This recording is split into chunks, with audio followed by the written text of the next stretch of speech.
Yeah. But all that comes from just being respectful to the crews, to the patient. Yep. Easy day. Well, first, I mean, I want to say that burnout is not, isolated to our profession, whether it's PD, fire, us, hospital.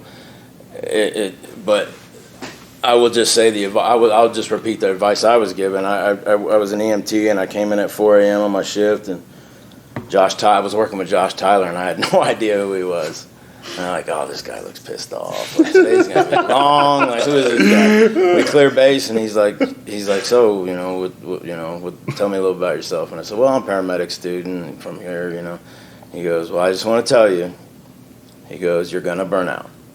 You're gonna burn out in your career, but he said there's 3 type of people that get in this job, and he goes, one is the person that really doesn't have kind of anything else to do, and they just kind of get into it. They take the class and then they ride it out and they don't make it. And he said the second type person is that one that is that hero type mentality of, oh, I'm saving lives every day, I'm doing this. And then he said, they usually end up gone too. And then he said, your third is the person that's in it for the right reasons, but they're not immune from burning out. Because private ambulance, whether it's private ambulance or hospitals, private ambulance is hard, I think, because there's a lot of times that you're not getting those basic human needs met, and sometimes that's frustrating. You're not getting off on time, but these things start to build up over time, and I did burn out. But I knew that this is what I was put on earth to do. And I went to the mountains, and I took a step back. I became stoic, and I realized the Stoics teach the same thing it's been said a couple times, is that we have no control over anything external, and pretty much everything is external. We just have control over how we perceive something and how we react to it. And I learned there has to be a better process, that process these things. But I laugh because people are always saying, you have nightmares about the stuff you see? And I'm like, no, man, I still have nightmares about when I worked at the Broadmoor. And these clients were calling me 24 hours a day yelling at me. Yeah. Because when I go home, I go home. It's not the fire crew's fault. It's not the skilled nursing facility's fault. It's not the patient's fault. And the day that I take it out on a patient is the day I quit. I'd say the same thing to the new EMTs. Like, listen, we go out tonight, you see a dead body and it bothers you, you need to move on. You have to know that, like you all said, you know what you're signing up for, but you don't really know what you're signing up for.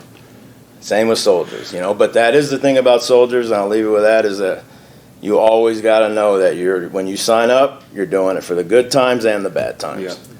I will say, I want to add something real quick. Kind of what we're touching on is just kind of the grind, right? Like attitudes from crews and not getting along, and truly patients that don't need an ambulance but are calling. That is the grind, and that can wear on you if you don't have the right mindset, and that's kind of what we're touching on. And surround yourself with people that want to be there and know that that's going to happen, and that's part of the job, right? And to remember why we're there. But then I kind of want to touch on, for this EMT or paramedic that's listening to this, to understand that grind combined with high acuity calls, that's, I think, when it can really take a hit. That's the times that I've really got some anxiety, man, did I do the right thing for that 17-year-old who wrecked his motorcycle? Did I do enough? Or, the 30-year-old drug overdose that's fresh dead. Did I do the right thing? That's a pressure, right? That's what medics carry on scene. And so I would say, part of that helping with burnout is to know that not everyone needs to know about those details. You know what I mean? And I think it's important you find that one person that you look up to and that has your best interests at heart, and you can unload those types of calls on.